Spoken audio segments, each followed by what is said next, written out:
نحمدہ و نصلی علی رسولہ الکریم۔ حدیث کا درس سے آج حدیث میں ایک ایسا عمل کا ذکر ہے کہ رسول اللہ صلی اللہ علیہ وسلم نے صحابہ رضوان اللہ علیہم اجمعین کی مجلس میں، اور حضرت ابو ہریرہ رضی اللہ تعالیٰ عنہ سے روایت ہے، ایک واقعہ بیان کیا، اور وہ یہ تھا کہ ایک آدمی رستہ چل رہا تھا اور اسے بہت سخت پیاس لگی۔ چلتے چلتے اسے ایک کنواں ملا اور اس کے اندر اترا اور پانی پی کر باہر جب نکلا تو کنویں کے اندر سے باہر جب نکلا اس نے دیکھا ایک کتا ہے جس کی زبان باہر نکلی ہوئی ہے، اور پیاس کی شدت کی وجہ سے وہ کیچڑ پر زبان لگا رہا تھا، زبان سے وہ کیچڑ کھا رہا تھا۔ تو اس آدمی نے دل میں کہا کہ اس کتے کو بھی ایسی ہی پیاس لگی تھی جس طرح مجھے لگی ہوئی ہے، یعنی اس کو جتنی شدت سے پیاس لگی ہوئی ہے اسی طرح مجھے بھی پیاس لگی تھی اور مجھ سے برداشت نہیں ہو رہا تھا، اس کتے سے کیا برداشت ہوگا۔ اس نے کتے پر رحم کھا کر پھر اس کنویں میں اترا اور اپنے چمڑے کے موزے میں پانی بھر کر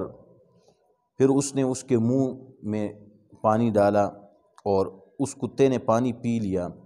تو اللہ تعالیٰ نے اس واقعے سے یہ مطلب ہے کہ اللہ تعالیٰ نے اس کی اس رحم دلی اور محنت کی قدر فرمائی اور اس عمل کی وجہ سے اس کی بخشش فرما دی۔ بعض صحابہ نے عرض کیا، یا رسول اللہ کیا جانوروں کی تکلیف دور کرنے سے بھی ہمارے لیے یہ اجر و ثواب ہے؟ تو رسول اللہ صلی اللہ علیہ وسلم نے فرمایا، ہر زندہ اور تر جگر رکھنے والے جانور کی تکلیف دور کرنے میں یہی ثواب ہے۔ یہ ایک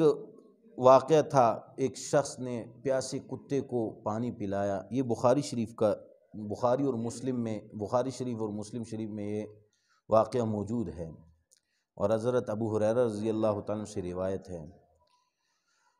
تو ایک آدمی تھا، اس نے ایک پیاسے کتے کو پانی پلانے کی وجہ سے اللہ نے اس کے لیے جنت کا فیصلہ کر دیا، اس کی بخشش کر دی، اس کی مغفرت کر دی، اور اس عمل کی وجہ سے اب یہ عمل کس جذبے سے کیا، اس جذبے کی قدر فرمائی اللہ نے، بلکہ اس جو مغفرت و بخشش کا جو تعلق تھا وہ اس طرح نہیں تھا کہ کتے کو پانی پلانے سے عمل سے ہی، بلکہ جس خاص حالت میں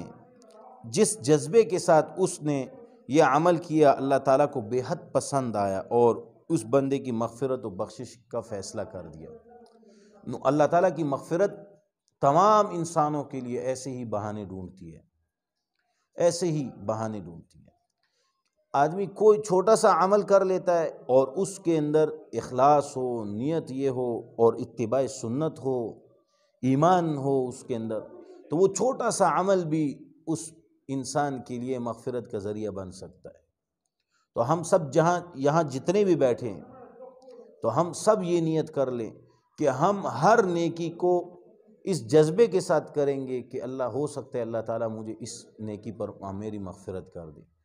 کوئی کسی کو تکلیف پہنچانا، کسی کو ایذا پہنچانا یہ تو حرام ہے، یہ تو گناہ ہے، یہ تو ٹھیک نہیں ہے۔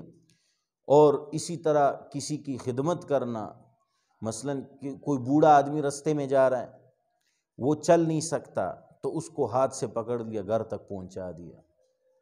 کسی کے گھر سودے کے لے لیے جو ہے نا کوئی ہے نہیں، اس کے گھر آپ نے جو ہے نا اس نے کہا میرے لیے جو ہے نا یا نان لے کر آؤ یا ٹماٹر لے کر آؤ یا جو بھی کوئی ضروریات اس زندگی کی چیزیں ہیں، اس کی وہ حاجت پوری کر دی اور جذبے کے ساتھ پوری کی، تو اللہ تعالیٰ اس سے بھی آپ کی مغفرت فرما لیں گے۔ تو اللہ تعالیٰ ہم سب کو ایک دوسرے کے جو ہے نا مدد کی اور ایک دوسرے کے ساتھ تعاون کرنے کی، نیک کاموں میں ایک دوسرے کے ساتھ تعاون کرنے کی توفیق عطا فرمائے۔ وآخر دعوانا ان الحمدللہ رب العالمین۔